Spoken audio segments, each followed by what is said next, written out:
Cherry భూమి ఇద్దరు కూడా టెర్రస్ మీద మాట్లాడుకుంటూ ఉంటారు. అసలు ఈ పెళ్లిని ఎలా ఆపాలో ఆలోచించు భూమి అని చెర్రీ అంటే, ఎలా చెర్రీ ఈ పెళ్లిని ఆపేది అని భూమి చాలా ఏడుస్తూ ఉంటుంది. ఈ పెళ్లిని ఆపడానికి నా దగ్గర ఒక ప్లాన్ ఉంది అని చెర్రీ ఒక ప్లాన్ చెప్తాడు. అది మనకి వినిపించదు. దానికి భూమి కూడా అంగీకరిస్తుంది. ఇక అర్ధరాత్రి అయిన తర్వాత భూమి సూట్ కేసు సర్దుకొని నిద్రపోతున్న శరశ్చంద్ర దగ్గరికి వచ్చి కాళ్ళు మొక్కుతూ ఉంటుంది. అలా మొక్కిన తర్వాత శరశ్చంద్ర మంచి నిద్రలో ఉండటం వల్ల భూమి కాళ్ళు పట్టుకోవడం ఏది కూడా గమనించుకోడు.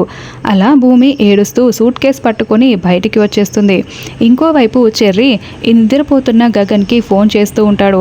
అదేంటి ఈ సమయంలో చెర్రీ దగ్గర నుండి ఫోన్ వస్తుందే అని, హలో చెర్రీ ఏంట్రా చెప్పు అని గగన్ ఫోన్ మాట్లాడుతూ ఉంటాడు.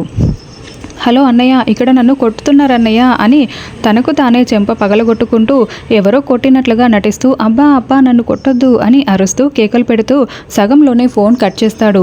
అయ్యో చెర్రీకి ఏమైందో ఏంటో అని గగన్ బయలుదేరి వస్తూ ఉంటాడు.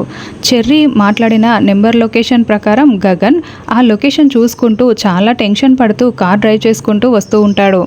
భూమి ఇక గేట్ కూడా దాటేసి సూట్ కేస్ పట్టుకొని ఆటోలో ఎక్కి బయలుదేరి వస్తూ ఉంటుంది.